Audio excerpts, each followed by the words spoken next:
She is a former Republican Party chair and actually was the head of the Texas Eagle Forum, a very well respected, a very well sought after endorsement from Cathie Adams. And so she's going to speak to us for a few minutes for her race for vice chair of the Republican Party.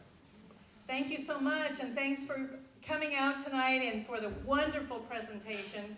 I have met with Laura. I have seen her presentation before, but this was absolutely fabulous tonight. And you know why it was better than ever before? Because of the debate, the give and take, the back and forth. And let me tell you first of all about who I am running with, who is running for chairman of the Republican Party of Texas, and why we want to take back our party for you, the grassroots, and how we want to do it. Jared Woodfill is running for chairman of the state party. He was for 12 years the chairman in Harris County, which is Houston. Let me contrast. You just heard that I'm from Dallas County. In 2006, we lost 42 judges, and you know how many of them we've gained back since 2006? Zip, zero, nada. Now, when Barack Hussein Obama was on the ballot in our state, the first election, yes, Harris County lost some of those judges, but they were gained back methodically.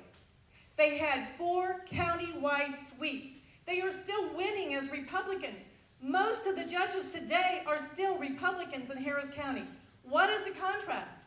You cannot look at other than the leadership to see a huge difference. And let me tell you something else. I have attended a lot of executive meetings around the state.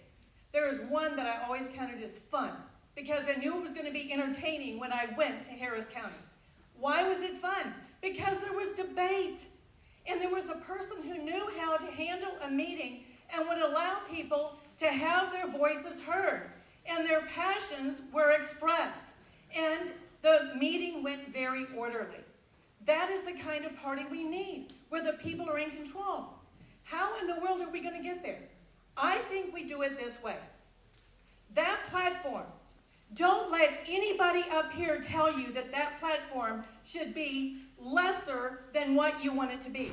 Don't have anyone tell you that we would be better off if we only had a 2-page platform. You know why people say that?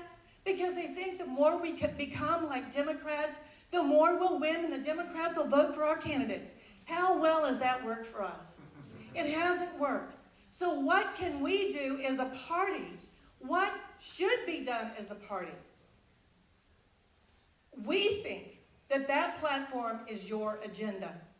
When the people's agenda is very, very clearly stated in that platform, then why in the world is the party absent from the debate?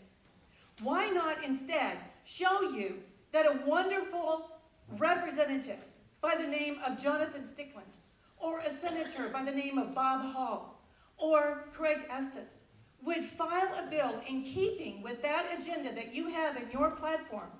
Why is the party not shining a light on that for you to be engaged in the process? And to thank our legislators not being absent like they are being accused of by the Congress, and their approval rating is so low. Why not instead have the people engaged in the process so that if someone says, like Senator Bob Hall, for example, one of the bills that he wants to file this next time is awesome. It would be to protect our electric grid. Our electric grid is, we're the only state in the nation who has our own. But a terrorist attack could take it out. And then our businesses are hurt, our homes are hurt, our families suffer. Why not protect it when it can be done? And Senator Bob Hall spent a lot of years in the U.S. Army. And in that position, he was able to study this very issue.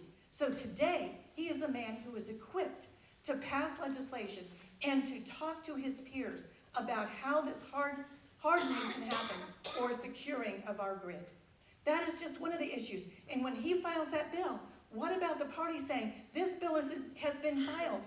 This is the bill number. You can weigh in now for or against that bill. You can be engaged. Folks, that is not a top-down accountability. That is a bottom-up accountability. The same way that that platform is written is the same way that there should be accountability to it from the bottom up. All of this is online. We just need to work together to get it done. Let me tell you one other thing, and then I know that we've run late, and that is about finances. There is a man that I will call a liar with a capital L, who went before my caucus, my senatorial caucus, and my husband was sitting in the caucus in 2010. And he told that caucus, the party today is in $2 million in debt. And this convention is not paid for.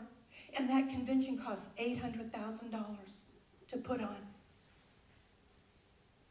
Folks, those were both lies. When I walked in that door, that party was a house of cards imploding. And it was deeply in debt. I inherited that.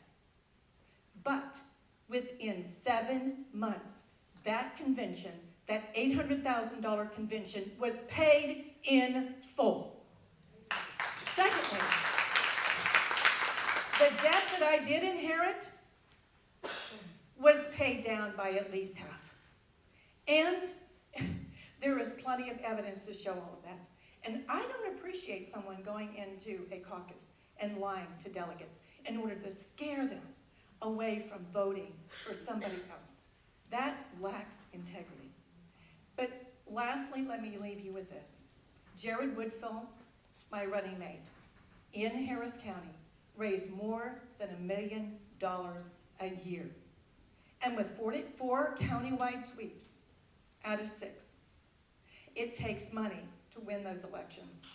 So financially, as well as socially, as well as in every other way, we want to take back our party. Marriage is still, regardless of what the Supreme Court says, between a man and a woman.